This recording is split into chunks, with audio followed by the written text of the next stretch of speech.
že tam je tá špinavá, takže ja si poutieram toho pacienta. Toto si... Nie. Takže najprv toto. Z tejto strany. Aha, takže ja sa to takto zložím.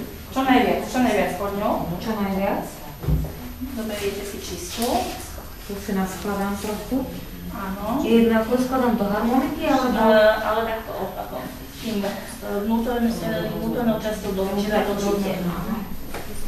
Podložím si ju pod tú... Áno, čo najviac. Ja myslím, že to je moc veľa.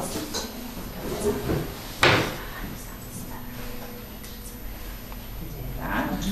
Teraz si ju prevrátim na oba. Ale to už môžete z tejto strany, čo najviac. Aby ste si ju sebe prevracala. Dobre. Teraz keď ju chytám, tak... Hlavne tento zadok. A toto bedro si chytíte. Za bedro, Dobre, tá špinavá, áno. A dá čistá. No, takže som už posunula predsa moc ďaleko. Ešte to urobili lepšie, ale teraz to není... Ale keby ste mala tamtu, tak to už si odhadnete, toto máme ako podložku vlastne.